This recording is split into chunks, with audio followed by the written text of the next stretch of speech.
আচ্ছা, আপনারা ডিঙ্ক শব্দটা শুনেছেন? ডিঙ্ক মানে DINK, double income no kids.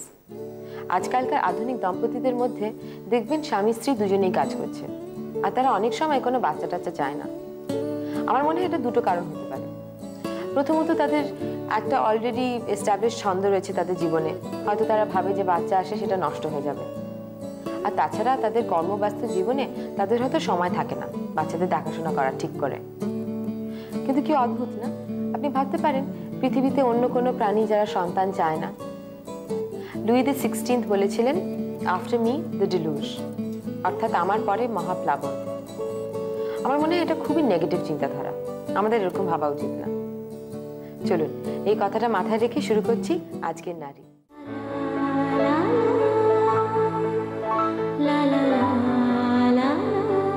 নমস্কার, নারীর কমেডি নিয়ে এসেছি আপনাদের জন্য বিউটি সেগমেন্ট। আজ এই বিউটি সেগমেন্ট শুরু করার আগে আমাকে এটা বলতেই হচ্ছে, আপনাদের অনেকের চিঠি আমরা পাচ্ছি, সত্যি আমরা সবাই অনুপ্রাণিত। আজ আমি একজনের চিঠি পড়তে চলেছি। তিনি একটা খুব সুন্দর বিউটি টিপ আমাদের পাঠিয়েছেন এবং সেটি হয়েছে এবারের সেরা বিউটি টিপ। এবং নারীর পক্ষ থেকে তিনি বাটার তরফ থেকে একটি গিফট হ্যাম্পার পাচ্ছেন। তিনি লিখেছেন, শীতের দিনে পা ফাটার সমস্যা দেখা যায়। ফাটা পায়ের জন্যে চালের গুঁড়ো 3 চা চামচ, লেবুর রস 4 চা চামচ, চিনি 2 চা চামচ একসঙ্গে পেস্ট করে পায়ের ফাটা অংশে লাগাতে হবে। 5 থেকে 7 মিনিট লাগিয়ে তারপর সেই অংশটিতে কিছু দিয়ে একটা ঘষতে হবে। তারপর উষ্ণ উষ্ণ গরম জলে পাকে ভালো করে ধুতে হবে এবং পায়ে গ্লিসারিন লাগাতে হবে। প্রতিদিন এই প্রক্রিয়াটি করলে ফাটা পায়ের হাত থেকে মুক্তি পাওয়া যাবে, তিনি নিশ্চিত। কে সেই তিনি? কলকাতাবাসী শিপ্রা দেব। শিপ্রা দি, আপনি পাচ্ছেন বাটার তরফ থেকে একটি গিফট হ্যাম্পার। আজকের এই বিউটি সেগমেন্টে আমাদের সঙ্গে রয়েছেন বিউটিশিয়ান এবং কসমেটোলজিস্ট মানসী রায়চৌধুরী। আসুন সরাসরি মানসীদির সঙ্গে কথা বলা যায়। নমস্কার মানসীদি। মানসীদি, আপনি তো কসমেটোলজিস্ট। এই যে কসমেটোলজি নিয়ে পড়াশোনা করার কি ছোটবেলা থেকে ইচ্ছে ছিল? কিছুটা তো ইচ্ছে ছিল। ইনফ্যাক্ট ছোটবেলা থেকে আমার মনে হতো, যখন ড্রেসিং টেবিলের সামনে যখন ক্রিম বা কিছু দেখতাম, তখনই মনে হতো যে এটা যদি আমি বানাতে পারতাম কত ভালো হতো। বাহ, তখন থেকে এই প্রক্রিয়াটা আপনি মানে আপনার মাথায় ছিল যে কি করে এই ক্রিমটা আমি নিজে বানাবো। অসাধারণ। আচ্ছা, আজ আপনি আমাদের দর্শক বন্ধুদের কি উপহার দিচ্ছেন? কমলিকা, এখন তো শীতের সময় একটা ভীষণ একটা শুষ্ক একটা ভাব, প্লাস আমাদের সেই সঙ্গে আজকালকার দিনে তো আমরা প্রচুর হেয়ার কালার বা নানান ধরনের কেমিক্যাল চুলে ইউজ করি, যার জন্য অনেকখানি চুলটা ভীষণ ড্রাই হয়ে যায়, রাফ হয়ে যায়। সেটার আমি কিছু ঘরোয়া উপায় আমি আমার দর্শক বন্ধুদের দিতে চাই। বাহ, তো দেখা যাক না মানসীদি, আপনার সেই ঘরোয়া পদ্ধতিতে কি করে আমরা সেগুলোকে প্রতিরোধ করতে পারি। এই থেরাপিটা, মানে তুমি যেটা বলছো ড্রাই হেয়ারের জন্য, সেটার জন্য আমাদের কি কি জিনিস দরকার? কমলিকা, সেটার জন্য আমি নিচ্ছি তিল তেল, যেটা আমাদের দর্শক বন্ধুরা সবাই বাড়িতেই পেয়ে যাবেন, দোকান থেকে কিনে নিতে পারবেন। তিল তেল নিচ্ছি 1 চামচ, আর তার সাথে মিক্স করছি 1 চামচ গ্লিসারিন, 1 চামচ তিল তেল, 1 চামচ গ্লিসারিন,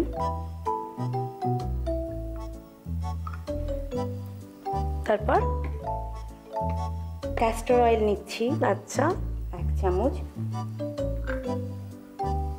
একটু 1 চামচই প্রত্যেকটাই সমপরিমাণে হোয়াইট ভিনেগার, আর তার সাথে শ্যাম্পু, যে ব্যান্ড ইউজ করে মেনলি ড্রাই হেয়ারের জন্য, যেহেতু এটা আমাদের ড্রাই হেয়ারের ট্রিটমেন্ট হচ্ছে, তার জন্য ড্রাই হেয়ারের একটু ক্রিম ময়েশ্চার যুক্ত শ্যাম্পু দরকার। এছাড়া হেয়ার সিরাম যদি থাকে, না দিলেও চলবে, সেটা আমরা নিতে পারি। আর এটাকে আরেকটু রিচ করা যায় যদি এক্সেসিভ ড্রাই থাকে এবং কালার্ড হেয়ার থাকে, সেক্ষেত্রে আমরা বাজারের কোনো ভালো কোম্পানির কন্ডিশনার ক্রিম এটার সাথে মিক্স করতে পারি। এটা মেনলি আমি যেটা দেখাচ্ছি, এটাতে আমাদের কন্ডিশনিং হচ্ছে, মেনলি ড্রাই হেয়ারকে সফট করা হবে। আবার শ্যাম্পুও দিয়েছেন আপনি? এটাতে শ্যাম্পুও দিয়েছি, কারণ শ্যাম্পুটা দিলে এটার মিক্সিংটা খুব ভালো হবে। আচ্ছা, এই প্রত্যেকটা জিনিস আমাদের দর্শক বন্ধুদের যদি একটু তুমি দেখাতে জাস্ট এটা একটুখানি মিক্স করে নেব। আমি যদি আমার ঘরে যদি কন্ডিশনার না থাকে, তাহলে আমি আগে যে মিশ্রণটা বললাম সেটা শুধু করলে পরও হবে। আচ্ছা, এটা পুরোটা ঘরোয়া পদ্ধতি, মানে প্রত্যেকটাই সবকিছুই বাড়িতে পাওয়া যাবে। প্রত্যেকটাই বাড়িতে পাওয়া যাবে। তুমি দেখতেই পাচ্ছ যে প্রত্যেকটা চুল এরকম ভাবে লাগিয়ে দিচ্ছি। পুরো মাথাটাতে এইভাবে একটু মাঝে মাঝে কম দিয়ে আমি জাস্ট যাতে স্প্রেডিংটা ভালোভাবে হয় সেটা আমি করব। অল্প অল্প চুল নিয়ে আমরা লাগাবো এটা, যাতে পুরো চুলটাতে খুব ভালোভাবে এই মিশ্রণটা লাগে। কারণ আমাদের উদ্দেশ্য হচ্ছে যেই জায়গাগুলো স্পেশালি ড্রাই এবং যেখানটা দুটো মুখ হয়ে গেছে সেই জায়গায় যেন খুব ভালোভাবে এটা অ্যাপ্লাই করা হয়। এইভাবে পুরো চুলটা আমরা লাগিয়ে দেবো। এটার পরের স্টেপটা কি দিদি? এটা করে জাস্ট লাগিয়ে দেবো। লাগিয়ে দেওয়ার পরে আমরা ওয়েট করবো হাফ অ্যান আওয়ার ওয়েট করবার পর তারপরে আমরা এটা ভালো করে প্রথমে এটা ধুয়ে নেওয়ার পরে তারপরে আমরা ভালো কোনো মাইল্ড শ্যাম্পু দিয়ে ব্যবহার করব, তাতেই আমাদের একটা ওই গ্লো বা লাস্টারটা চলে আসবে। বাহ, অনেক অনেক ধন্যবাদ তোমাকে। তাহলে কেমন লাগলো আমাদের এই বিউটি সেগমেন্ট? ভালো না? অবশ্যই লিখে জানাবেন। আর মানসীদের সঙ্গে যদি কেউ যোগাযোগ করতে চান সে বিষয়ে কিন্তু আমাকে লিখতে ভুলবেন না। কম্পিটিশনের কথাটা আবার বলছি, আপনাদের কাছে যদি কোনো ভালো ঘরোয়া ইউনিক বিউটি টিপ থাকে চট করে আমাদের লিখে পাঠান। সবার বিউটি টিপের মধ্যে থেকে আমরা সেরা বিউটি টিপকে বেছে নেব, এবং যার বিউটি টিপকে বেছে নেব তাকে নারীর পক্ষ থেকে দেওয়া হবে আকর্ষণীয় পুরস্কার।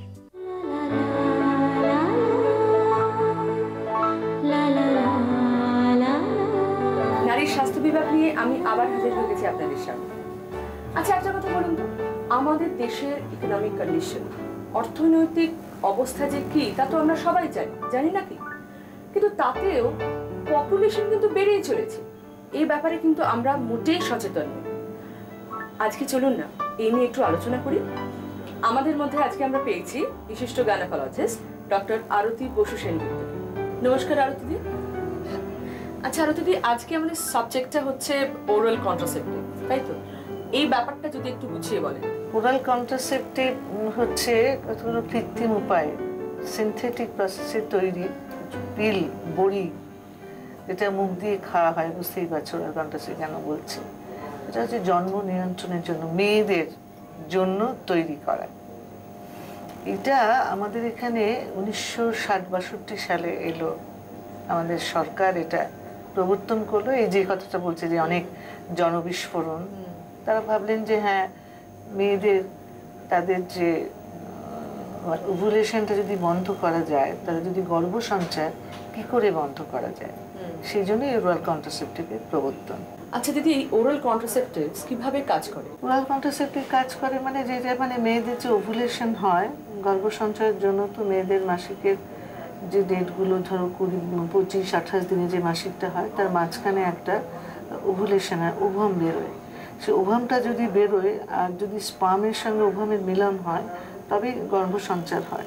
এটা যাতে না হয় তার জন্য এই ওরাল কন্ট্রাসেপ্টিভ খাইয়ে পিলটা ঠিক মতো খেয়ে ওটাকে সাপ্রেস করে দেওয়া, তার মানে হতে দিল না, এই হচ্ছে কারণ। আচ্ছা ধরুন, যাকে আপনারা প্রেসক্রাইব করছেন সে খেলো, এরপর কি কোনো সাইড এফেক্টস দেখা দিতে পারে? হ্যাঁ, ওরাল কন্ট্রাসেপ্টিভ যে বললাম যে ওরাল কন্ট্রাসেপ্টিভের একটা সাইড এফেক্ট যেটা, সেটা সব কিছুই তাতে সাইড এফেক্ট থাকে। সব রকম মানে যে প্রক্রিয়া, তার কিছু না কিছু পার্শ্ব প্রক্রিয়া থাকবেই, এটা নিয়ম। তো এরও তাই আছে, কারণ যেহেতু এটা কৃত্রিম উপায়ে তৈরি, সিনথেটিক বড়ি, আমাদের ভেতরে কতগুলো হরমোন ন্যাচারাল ওয়েতে আসছে, এবার বাইরে থেকে সেগুলো তৈরি করে দিলে কিছুটা তো শরীরে রিয়াক্ট করবে।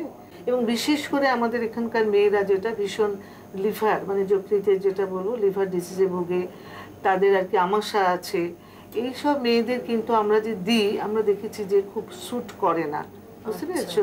আর একটা যেটা সেটা হচ্ছে যে বাচ্চা চাই না এরকম সবসময় থাকে, যে আমরা চাই না। নতুন যেটা হয়েছে অনেক বছর ধরেই আমাদের এই বিয়েতে যাব কি পুরো কলকাতার বাইরে বেড়াতে যাব কি আজকে পুজো করব, মানে একটা সেলফ মেডিকেশনটা অনেক বছর ধরে তো বেড়ে গেছে। ওরা এগুলো নিজেরাই করছে, দ্যাট ইজ ভেরি ব্যাড। খুব ওটা পার্শ্বপ্রতিক্রিয়া আরো বেশি হয়। কতদিন খাওয়া যায় এটা? এটা বলে দেওয়া হয় যে সাধারণত যে তুমি 3 মাস, 6 মাস, 1 বছর, 2 বছর। এখন এইটা কিন্তু একটু মনিটরিং, মানে এই ডাক্তারদের আসতে হবে, ডাক্তারদেরও এতে জানাতে হবে, ওদের সঙ্গে একটা যোগসূত্র থাকবে। আচ্ছা দিদি, এই পিলসগুলো খেলে শোনা যায় যে মোটা হয়ে যায়, এটা কি সত্যি?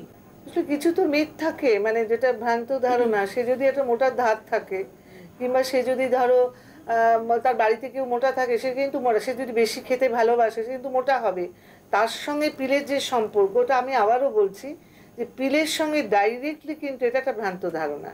আর ব্রেস্ট ক্যান্সার এটা শোনা যাচ্ছে ব্রেস্ট ক্যান্সার, হ্যাঁ ব্রেস্ট ক্যান্সার এটা ডেফিনেটলি এটা আমাদের যে কম্বিনেশন ওরাল পিল, যেটা সে ওরাল পিলের মধ্যে আমাদের দেখা যাচ্ছে যে এটা একটা পরীক্ষিত সত্য, বিজ্ঞান মতে সত্য যে ব্রেস্ট ক্যান্সার কিন্তু কমে যায়।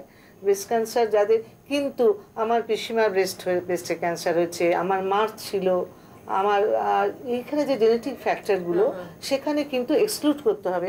যারা সিনিয়র আমাদের মতো গাইনোকোলজিস্টরা প্রত্যেকে কিন্তু এটা দেখে নেন, ওই জন্যই এই বইগুলো সবার হাতে দেয়া, সবাই প্রেসক্রিপশন করবে, নিজে নিজে খাবে, ওটা কিন্তু হওয়ার কথা না। আচ্ছা, স্কিনে কোনো এফেক্ট করতে পারে কি? স্কিনের এফেক্ট মানে তার যদি মেটাবলিক সিস্টেমে গন্ডগোল থাকে, সে খেয়ে যাচ্ছে, তাহলে এফেক্ট হবে, তা নাহলে অ্যাজ সাচ কিন্তু এটা হবার কথা না। কোর্স ধরুন কমপ্লিট হয়ে গেল, তারপর কি কনসিভ করতে পারে না? ওভাবে শেষ হয়ে গেল কনসিভ করতে পারে, সেটা তো একটা গ্যাপ থাকে, শেষ হয়ে গেল, তারপরে আমার ওটা বন্ধ করার পরে ভাই কিন্তু ওভুলেশন হতে পারে। আচ্ছা দেখুন, যে জীবনে কোনো কাপলের দুটো সন্তান হয়ে গেছে, তারপর তারা সন্তান চাইছেন, তখন ওরাল পিলস খাচ্ছে, তো এটা তাহলে কতদিন ডিউরেশনে খেয়ে যেতে হবে?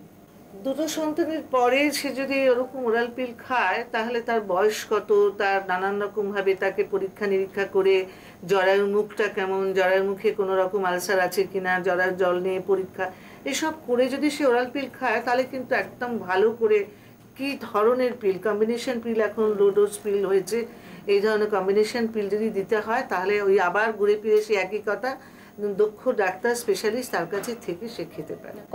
কতদিন খাবে? সে 3 মাস, 6 মাস, 1 বছর, 2 বছর সে যদি খায়, মাঝে মাঝেই ডাক্তারের কাছে আসতে হবে। একই ধরনের পিলস না নানা রকমের পিলস আছে? পিলস তো অনেক রকমের আছে। এখন একটা সম্প্রতি যেটা অনেক রকমের কম্বিনেশন, প্রজেস্টেরন, ইস্ট্রোজেন দিয়ে, কিন্তু এখন যেটা সম্প্রতি লো ডোজ যেটা প্রজেস্টেরন দিয়ে যেটা করা হচ্ছে, এইটা মানে যেটাকে প্রজেস্টিন বলে, সেটা দেওয়ার ফলে দেখা যাচ্ছে যে স্যুট করে, মানে একটা শরীরে অতখানি, আগে যেরকম পার্শ্ব প্রতিক্রিয়া হচ্ছিল, মেয়েদের তো নিতে হবে শরীরে, মেয়েরা তো চিরকালই শরীরের দিকে তাকায় না, আর মেয়েদের উপরেই সব কিন্তু বদলাচ্ছে, তো সেই জন্য দেখা যাচ্ছে এই কম্বিনেশন পিলে মেয়েদের স্যুট করছে, স্যুট করলেও কিন্তু সেই আবার বলছি ডাক্তারদের কাছে বলে অনেক ধন্যবাদ দিদি। আরতিদির সঙ্গে আমাদের এই আলোচনাটা এখানে শেষ করছি। আরতিদি যেটা বারবার করে বলতে চাইছেন বা বললেন, সেটা হচ্ছে ওরাল কন্ট্রাসেপটিভ পিলস আপনারা খান, তাতে কোনো ক্ষতি নেই, বাট ডেফিনেটলি ডক্টরকে কনসাল্ট করে কিন্তু খাবেন, নিজে নিজে সেলফ মেডিকেশন করবেন না। আজকে আমাদের এই অনুষ্ঠানটি এখানেই শেষ করছি। আমার হাতে আর সময় নেই, আমাকে নিশ্চয়ই চিঠি লিখতে ভুলবেন না, আর চিঠিতে আমার নামটাও লিখতে ভুলবেন না। নামটা মনে আছে তো? আরেকবার মনে করে নিন, দেখছেন নারীর স্বাস্থ্য বিভাগ আপনাদেরই জন্য। আপনারা আমাদের লিখে পাঠান আপনাদের জীবনে এমন কোনো ঘটনা, শুধু আপনি কেন, আপনার আত্মীয় পরিজন, বন্ধু বান্ধব, তাদের জীবনেও যদি এরকম কোনো ঘটনা ঘটে থাকে, এমন কোনো অসুখ যার থেকে বেঁচে ওঠার কথা ছিল না, অথচ আজকে আপনারা সুস্থ হয়ে ঘুরে বেড়াচ্ছেন, সেই ডাক্তারটির কথা যিনি বাঁচিয়ে তুলেছেন, আমাদের এই সমস্ত অভিজ্ঞতার কথাগুলো লিখে পাঠান। দেখুন, ডাক্তার, নার্সিং হোম, অপারেশন, ওষুধ, এই সমস্ত কথাতে আমরা ভীষণ ভয় পাই, তাই না? না, ভয় পাওয়ার কিছু নেই, এই ভয় কিন্তু আপনারাই কাটাতে পারবেন। আমাদের এই ঘটনা লিখে পাঠান, আমরা কথা দিচ্ছি সকল দর্শকের সামনে আমরা নিশ্চয়ই তুলে ধরব।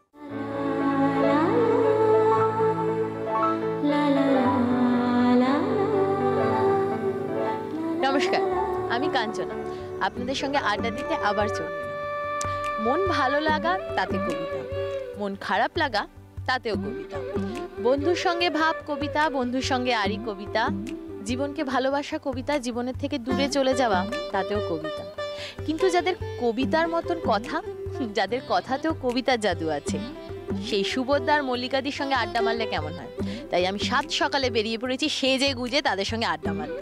ভীষণ জমিয়ে আড্ডা, আপনারা উপভোগ করবেন, কথা দিচ্ছি। আসেন আমার সঙ্গে। সেলিব্রিটিদের লাইফস্টাইলই আলাদা, আর সেটা যদি হয় সুবোধদা আর মল্লিকাদির লাইফস্টাইল, তাহলে তার কথাই নেই। নমস্কার সুবোধ। নমস্কার মল্লিকা। এই যে সবসময় আপনারা তো দুজনেই লেখা নিয়ে ব্যস্ত থাকেন, লেখা থাকে, তারপরে বিভিন্ন সাহিত্য সমাবেশে যান, বিভিন্ন কাজের সঙ্গে নিজেকে যুক্ত রেখেছেন আপনারা, শুধু লেখা নয়, মানে সমস্ত ব্যাপ্তিতেই আপনারা ছড়িয়ে আছেন। তো আপনাদের মানে যখন অবসর থাকে, সেটা যদিও খুব রেয়ার, তো সেটা কিরকম ভাবে কাটান আপনারা? প্রথমে সুবোধদাকে। প্রথমেই বলি যে আমি যখন সকালে ঘুমোই, তখন মল্লিকা বেরিয়ে পড়ে চাকরিতে, এটি কলেজে পড়াতে হয় থাকে। আর আমি যখন কলেজে পড়াতে যাই তখন মল্লিকা বাড়ি ফেরে। আমাদের বেশিরভাগ কথাবার্তা হয় টেলিফোনে, এখন মোবাইল হয়ে গেছে সুবিধা, হয় মোবাইলে। আর মোবাইল বা ফোনে বা আগে যেটা হতো সেটা আগেরটা আরো বেশি ইন্টারেস্টিং আর কি।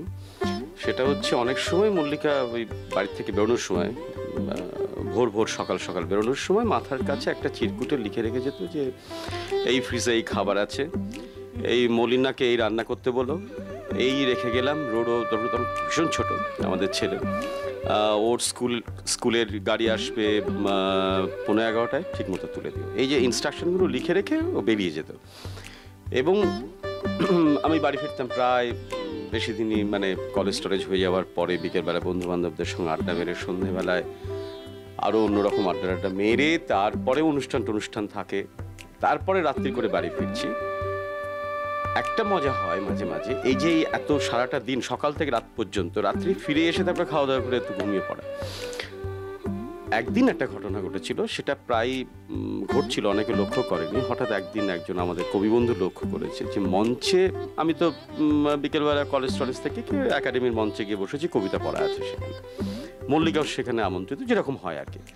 এবার পাশে একটু বসার সুযোগ হয়েছে, তা মল্লিকা তখন ফিসফিস করে জিজ্ঞেস করেছে, মাছটা তো খাওনি, মাছটা পড়ে আছে, আমি এসে দেখলাম মাছটা না খেয়ে বেরিয়ে গেছে। সেটা একজন কবিবন্ধু শুনে ফেলেছে, বলছে ওরা মঞ্চে বসে কি কথা বলছিল, মাছ খাওনি টাছ খাওনি, ব্যাপারটা কি? এই রকম অবস্থা, মানে সেটা আমরা এনজয় করি আমার মনে হয় মাঝে মাঝে। এটা তো এমন কিছু কঠিন ব্যাপার না, সকলেরই যে সমস্ত দম্পতি দুজনকে চাকরি করতে হয়, প্রায় প্রত্যেকেরই আমাদের এই নাগরিক জীবনটা এইরকম জায়গায় এসে পৌঁছেছে। এবার আপনি বলুন। না, আর উল্টোটাও হয় যে মানে বাড়িতে যখন হয়তো কখনো দেখা হলো ছুটির দিন সকালে বা কোনো একটা রেয়ার অকেশনে বাড়িতে একসঙ্গে দুজনে আছি, যখন আমাদের মাছ টাছ খাওয়া নিয়ে কথা বলা উচিত, তখন আমরা হয়তো মানে সাহিত্য, কবিতার পলিটিক্স এসব নিয়ে অনেক বেশি তখন উত্তেজিত কথাবার্তা বলতে হয়। পলিটিক্স আছে কবিতার মধ্যে, অনেক পলিটিক্স আছে, এবং ফলে সে আমাদের অবসর বলতেও কিন্তু মানে মূলত আলোচনার বিষয় আমাদের এগুলোই ঘিরে থাকে, সাহিত্য এবং সংস্কৃতির জগতের। মানে সবসময় যে শুধু লেখা নিয়ে বা তার নান্দনিক বিচার নিয়ে তা নয়, এই যা হয় যে মানে তার মধ্যে কবিদের মধ্যেও পরনিন্দা পরচর্চা থাকে, কবিদের মধ্যেও অনেক ওই পলিটিক্স থাকে, সেই সব কিছু এইসব নিয়ে আলোচনা তো হয়ই এবং লেখা নিয়েও হয়। আর তাছাড়া আমরা মানে অবসর সময় দুজনেই সিনেমা দেখতে খুব ভালোবাসি, বা মানে আমরা বেড়াতে যেতেও খুব ভালোবাসি। যদিও দুজনের এবং আমাদের ছেলেরও, তিনজনের একসঙ্গে ছুটি করে বেড়াতে যাওয়া খুব কম ঘটে। মানে বেড়াতে যাওয়ার প্রসঙ্গে ওর কথাটা ধরেই আমি একটা কথা বলি। আমাদের ধারণা হয়েছে বিশেষ করে সরকারি আমন্ত্রণগুলোর ক্ষেত্রে যে দুজনকে একসঙ্গে কিছুতেই ডাকে না। যখন মল্লিকাকে ডাকে তখন আমাকে ডাকে না, আর আমাকে যখন ডাকে মল্লিকাকে ডাকে না। হ্যাঁ, তার কারণটা কি বলে মনে হয়? এটার কারণ মনে হয় এক ছাদের নিচ থেকে দুজন লেখক বা কবিকে আমন্ত্রণ জানানো মনে হয় ওদের পক্ষে অনেক সময় অসুবিধা হয়। অনেককে কৈফিয়ত দিতে হয় যে কেন এক বাড়ি থেকে দুজন আসবে, কেন সেখানে অন্যরা চান্স পাচ্ছে না, তোমরা এক বাড়ি থেকে দুজনকে ডেকে এনেছো। একসঙ্গে এই ব্যাপারটা হয় না। এমনকি বিদেশেও যেবার মল্লিকা গেছে সেবার আমি যেতে পারিনি, আমি যেবার গিয়েছি মল্লিকা সেখানে যেতে পারি। মানে একসঙ্গে যাওয়াটা কম ঘটে, মানে আমরা সবসময় সারা বছর 3-4 বার অন্তত আমরা দার্জিলিং গেলাম একসঙ্গে, এটা বলো না। সেটা তো আমি একদিন মানে রাগ করে কোথাও বেড়াতে যাওয়া হচ্ছে, বেড়াতে মানে একদম নির্ভেজাল বেড়াতে, কিছুতেই যাওয়া হচ্ছে না, এবং সুবোধকে অনেকদিন ধরে বলছি কোথাও চলো, ও টিকিট কাটছে না। তখন আমি একদিন রাগ করে আজকে আমি টিকিট কাটবোই বলে বাড়ি থেকে বেরিয়ে গিয়ে দার্জিলিং মেলে টিকিট কেটে এনেছি। তো তারপরে দেখলাম যে পুজোর আগে বেরিয়ে পুজোর পরে যাব বলে, তারপরে দেখলাম যে মানে আস্তে আস্তে সুবোধ আর কি মানে ওই বুকিং টুকিং, থাকার জায়গা ব্যবস্থা একটু করতে শুরু করলো, এবং এইভাবে মানে অনেকদিন পরে আমরা শুধু বেড়ানোর জন্য গিয়ে দার্জিলিংয়ে আমরা 7 দিন বেরিয়ে এসেছি এবছর। তো মানে সেটা একটা মজা, সাধারণত এরকম হয় না। মানে কোনো কবিতা নয়, কিচ্ছু নয়, আমরা তো নয় কবিতা নিয়ে সারাক্ষণ থাকি। আর আমাদের ছেলে পুচকে রোডও আর কি, সে সারাক্ষণ তার হ্যারি পটার, সে মানে একেবারে he is mad about Harry Potter. তো দার্জিলিং একটা মজার গল্প হলো, সেটা হচ্ছে ওই মেলে বসে আছি, সেখানে কোনো টবিতার ব্যাপার নয়, উপভোগ করছি। মেলেও বেশ ওই খুব ফেলুদার কথা হচ্ছে, ছোটবেলা থেকে ফেলুদা পড়ে বড় হয়েছে। দার্জিলিং এর পটভূমিতে ফেলুদার 2-3টে গল্প আছে, তো ছেলেকে অনেকটা দার্জিলিং দেখাতে নিয়ে যাবো বলেই গিয়েছিলাম। আমরা গিয়েছি আগে, বিয়ের পরে দার্জিলিং গিয়েছি। তো কি হলো, হঠাৎ দেখি রোড়োকে পাচ্ছি না। আমরা দুজন বসে আছি, গল্প করছি, চা খাচ্ছি, প্রচুর বড় বড় বেলুন নিয়ে খেলছে ছেলেমেয়েরা, শক্ত বেলুন আর কি, বেশ সহজে ফাটে না, এইসব বেলুন নিয়ে প্রচুর খেলছে ছেলেমেয়েরা ওখানকার। তো হঠাৎ দেখি রোড়োকে পাচ্ছি না। কি হলো ওই ম্যালে একটা অক্সফোর্ড বুক স্টোর আছে, বিরাট বিশাল একটা। তারপরে দেখি ভেতরে গিয়ে দেখি সে ওখানে বসে হ্যারি পটার, আরেকটি হ্যারি পটার খুলে নিয়ে, যেটি ওর হাত নেই আর কি, সেটি খুলে নিয়ে বসে দাঁড়িয়ে পড়ে যাচ্ছে। মানে আমরা ওখানে থাকলাম তত, ও কিন্তু হ্যারি পটার ছাড়েনি, কিন্তু আমরা কবিতা ছেড়েছিলাম, কবিতা ছেড়ে দার্জিলিং উপভোগ করেছি আর কি। এবার ভারী একটা শক্ত প্রশ্ন আমি জিজ্ঞেস করব, সেটা হচ্ছে সুভদ্রা আর মল্লিকা দি দুজনকেই। একজন কবি হিসাবে সুভদ্রা আপনার মল্লিকা দিয়ে কেমন লাগে, আর মল্লিকা দি আপনার একজন কবি হিসাবে তেমনই সুভদ্রাকে কেমন লাগে? বেশ শক্ত একটা প্রশ্ন। এটা খুব কঠিন প্রশ্ন, ভীষণ কঠিন প্রশ্ন। এই প্রশ্ন আগে যে দুষ্টুমি করে কেউ করেনি তা নয়, করেছে। একটা কথা বলি, সেটা হচ্ছে যে যেহেতু আমরা যখন ইউনিভার্সিটির ছাত্রছাত্রী, তখন থেকে কবিতাটা লিখছি। আমি তার আগে থেকে লিখি, ও ইউনিভার্সিটিতে পড়াকালীন শুরু করেছে। একটা জিনিস সেই গত বেশ কয়েক বছর বলা যেতে পারে একটা অভিজ্ঞতা হয়েছে, যে আমি মল্লিকা সেনগুপ্তকে কবি হিসেবে কি চোখে দেখি সেটার চাইতে অনেক গুরুত্বপূর্ণ বিষয় আমার কাছে। সেটা হচ্ছে যে আমি কতটা তার বন্ধু হিসেবে, একজন লেখকের একজন ভালো বন্ধু দরকার, যে কোনো প্রফেশনে, একজন অভিনেত্রীরও দরকার। আর সেই বন্ধু যদি বাড়ির থেকে পাওয়া যায় তাহলে সেটা খুব ভালো হয়।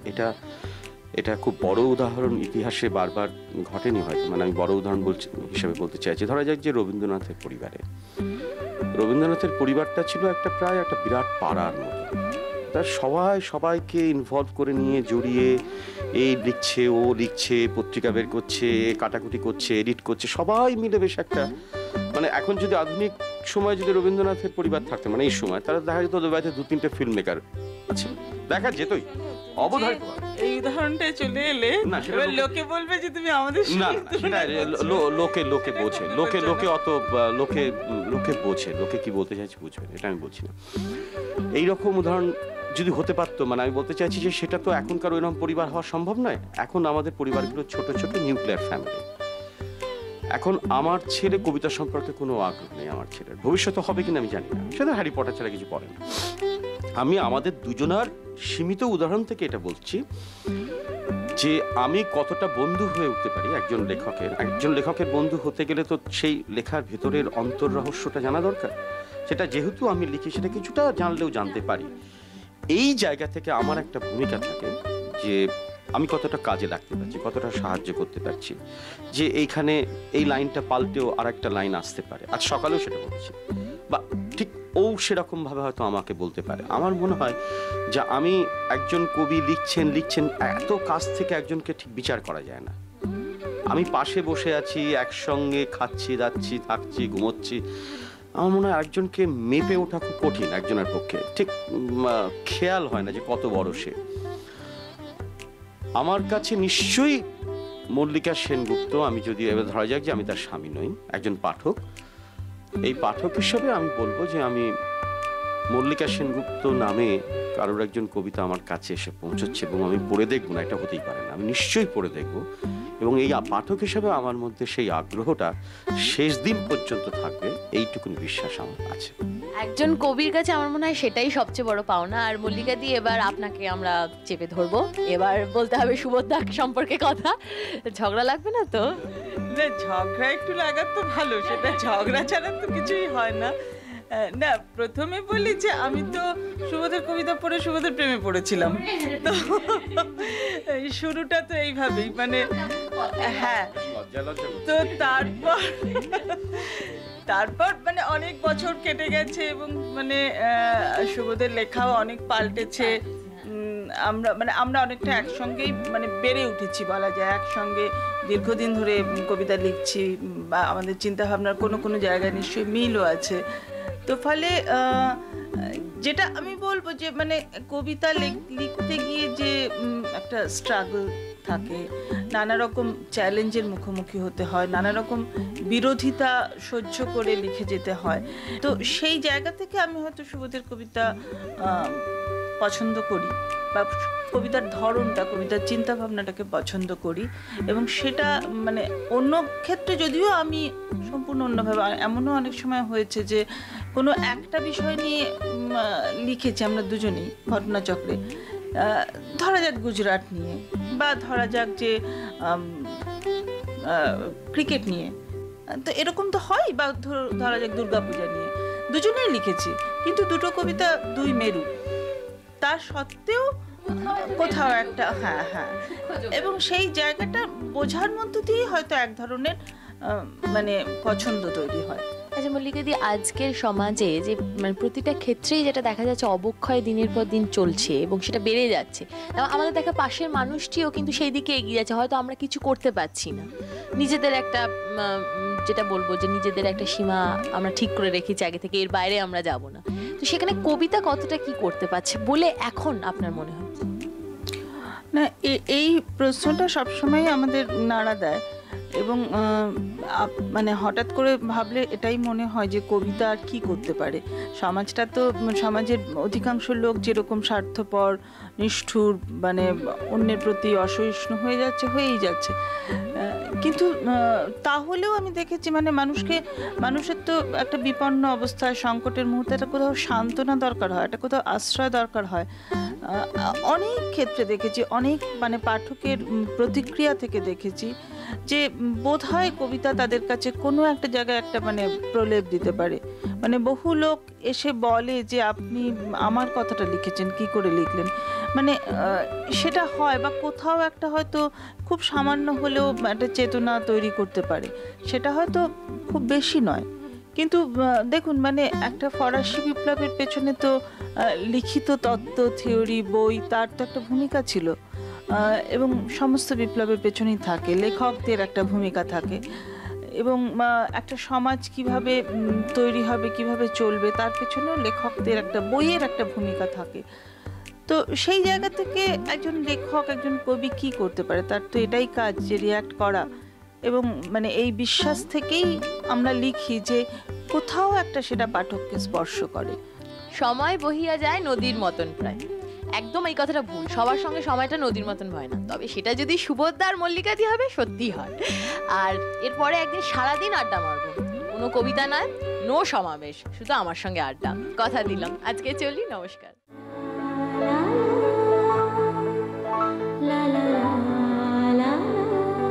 আমার আজকে একটু চাইনিজ খেতে ইচ্ছা করছে, আপনাদেরও কি তাই? তাহলে একটা চাইনিজ সুন্দর রেসিপি আমরা জেনে নেব শেফ ভারতের কাছ থেকে। উনি রেড হট চিলি পেপারের কর্ণধার। আচ্ছা মিস্টার ভারত, আপনি আজকে আমাদের কি চাইনিজ রেসিপি দিচ্ছেন? আজকে আমি আপনাদেরকে দেখাচ্ছি খুব সোজা একটা রেসিপি। এটা হলো ক্রিসপি চিলি বেবি কর্ন। আচ্ছা, বেবি কর্ন, ছোট বেবি মাকাইটাকে ক্রিসপি ফ্রাই করে তার মধ্যে চিলি সসে আমি টস করব। আচ্ছা, কি কি ইনগ্রেডিয়েন্টস লাগছে? তার মধ্যে আমার বেবি কর্ন লাগছে, আর তারপরে কুচি আদা, কুচি রসুন, শুকনো লঙ্কার পেস্ট। আচ্ছা, আমরা আগে একটা জিজ্ঞেস করি, এই যে এই বিশেষ পাত্রটা আমরা দেখতে পাচ্ছি, এইটা কি এই প্রিপারেশনটার জন্য দরকারি? নরমালি আমরা চাইনিজ রান্না করি, অ্যাকচুয়ালি চাইনিজ রান্না হয় হাই ফ্লেমে হয়, আর আমাদের স্পেশাল একটা কড়াই থাকে, ওদের আমরা বলি ওক, আর একটা থাকে এটা হয় ল্যাডেল। আচ্ছা, আমাদের চাইনিজের মধ্যে স্পেশাল আমাদের সেটআপ থাকে, লাইক চাইনিজ ওক, ল্যাডেল, তেল রাখার জন্য একটা ডেচকি, স্ট্রেনার, আমাদের একটা সেটআপ থাকে। আচ্ছা ঠিক আছে, তাহলে আমরা শুরু করি। প্রথমে কি করতে হচ্ছে? প্রথমে এটা কি সেদ্ধ করা আছে? হ্যাঁ, আমরা দুই কিসিমের বেবিকর্ন মার্কেটে পাওয়া যায়, একটা হয় ফ্রেশ বেবিকর্ন আর একটা হয় ক্যান্ড বেবিকর্ন। আচ্ছা, ক্যান্ড বেবিকর্ন নিলে আপনার কিছু করতে হবে না, জাস্ট ক্যান্ড বেবিকর্নকে কেটে আপনি ইউজ করতে পারেন। কুচি একদম ফ্রেশ বেবিকর্ন নিলে আপনাকে এরকম ডায়মন্ড শেপে কেটে তারপরে 5-10 মিনিটের জন্য আপনাকে বয়েল করতে হবে। আচ্ছা, এটা কোনটা? এটা আমি ফ্রেশ বেবিকর্ন ইউজ করি। ফ্রেশ বেবিকর্ন, সেজন্য এটা সেদ্ধ বয়েল করা আছে। বয়েল করা আছে। ঠিক আছে, তাহলে আমরা শুরু করি। হ্যাঁ, প্রথমে কি করব? প্রথমে আমরা নিলাম ফ্রেশ বেবিকর্নকে কেটে, ঠিক আছে? তার মধ্যে একটু লবণ ঢাললাম। আচ্ছা। একটু আজিনোমোটো। একটু সাদা মরিচ। তো আগে নুন, আজিনোমোটো, পেপার দিয়ে একটু মাখলাম। তারপরে কর্নফ্লাওয়ার দিয়ে আমি একে ডাস্ট করলাম। কর্নফ্লাওয়ারটা কেন দিতে? হ্যাঁ, কর্নফ্লাওয়ার দেওয়ার কারণ হয়েছে এটা কর্নফ্লাওয়ার ডাস্ট হয়ে এটা যখন ফ্রাই হবে তো বেবিকর্নটা ক্রিস্পি হয়ে যায়। আচ্ছা, একটু ভাজা ভাজা হওয়ার জন্য কর্নফ্লাওয়ারটা দেওয়া হয়েছে। কুরকুরে হয়ে যাবে। এটা কর্নফ্লাওয়ার দিয়ে ভালো করে ডাস্ট করলাম।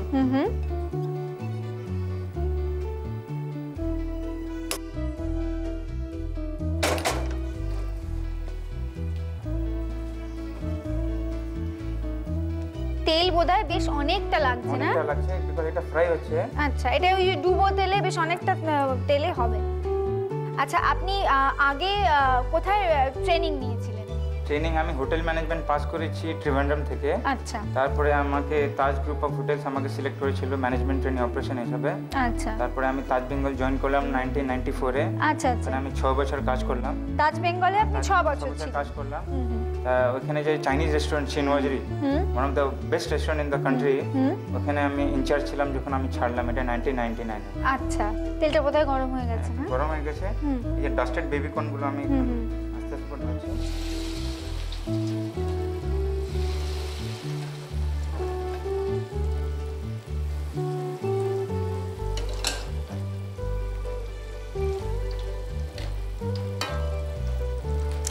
আচ্ছা, আপনি যে এই যে এত ভালো রান্না করেন, এখন নিজের রেস্টুরেন্ট আছে, তাই শুরু থেকে আপনি যখন ট্রেনিং নিয়েছিলেন, মানে হোটেল ম্যানেজমেন্ট পড়েছিলেন বললেন, তার আগে মানে রান্নায় এত ইন্টারেস্টটা আসলো কি করে? রান্না ইজ লাইক মাই হবি। ছোটবেলা থেকে যখন মা রান্না করতো তখন আমি গিয়ে দেখতাম। আচ্ছা, খুব ভালোবাসতাম আমি রান্না। এটা হয়ে গেছে, মোটামুটি হয়ে গেছে।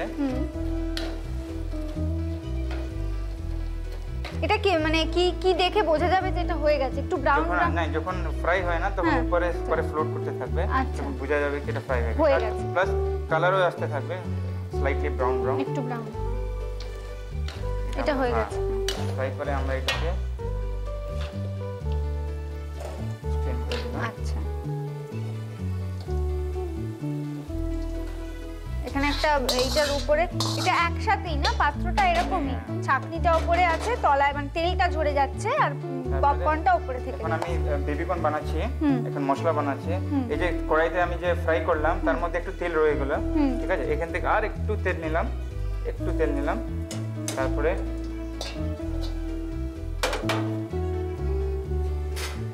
আমি কুচি আদা ঢালছি। আদা কুচি 1 চামচ মতন। তারপরে রসুন ঢালছি। রসুনও 1 চামচ কি? তারপরে শুকনো লঙ্কার পেস্ট ঢালছি। শুকনো লঙ্কা পেস্ট। এটা কি একটু ঝাল ঝাল প্রিপারেশন হবে না? তারপরে কুচি লঙ্কা, কাঁচা লঙ্কা কুচি আর পেঁয়াজ। এটা ঢালছি। পেঁয়াজ কুচি। এটা কতটা? 3-4 চামচ। 3-4 চামচ। তারপরে এটাকে আমি সতে করছি।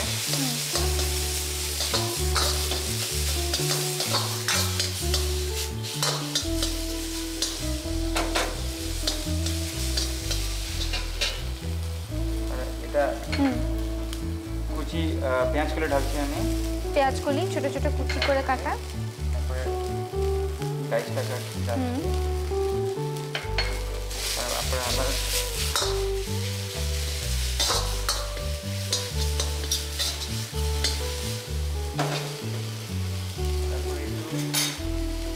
सोया सॉस 1 চামচ सोया सॉस 1 চামচ सोया सॉस আর একটু ভিনেগার ভিনেগার কতটা 2 চামচ মতন 2 চামচ মতন ভিনেগার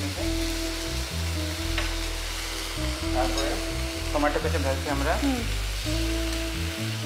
3 চামচের মতন 3 চামচ মতন ঠিক আছে তারপরে এটাকে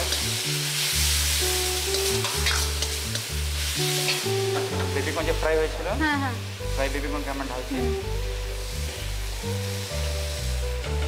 তারপর এটাকে ভালো করে আমরা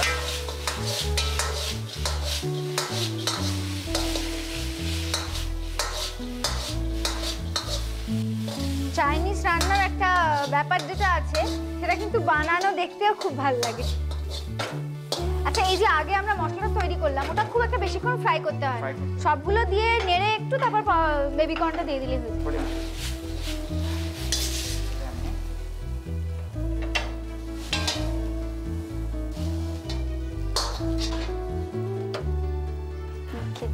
আমি তাহলে একটু টেস্ট করে দেখি। খুব সুন্দর গন্ধ হয়ে যাচ্ছে।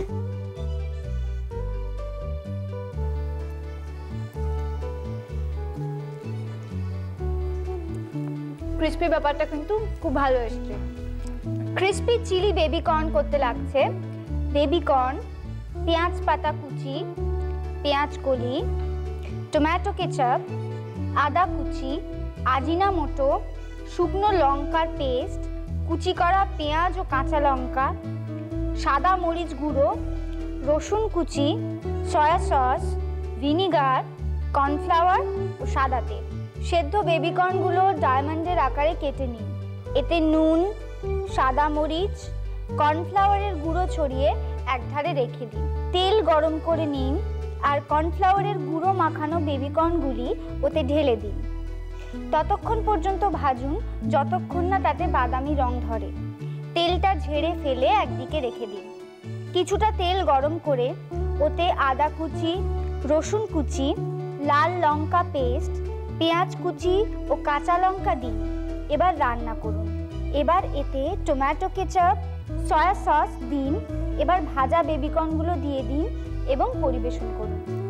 আপনারা বাড়িতে বানিয়ে ফেলুন আর চিঠি লিখে আমাদের জানিয়ে দিন যে কীরকম খেতে হয়েছে। আর পুরস্কারের ব্যাপারটা আপনারা জানেন, তাও আপনাদের জানিয়ে দিই যে এরকম সুন্দর সুন্দর রেসিপি যদি আপনাদের কাছে থাকে সেটা চটপট আমাদের লিখে দিন, কারণ সেরা রেসিপি যিনি পাঠাবেন তিনি পুরস্কার পাবেন আর সঙ্গে নারীর রান্নাঘরে এসে মনামির সাথে রান্না করারও সুযোগ পাবেন।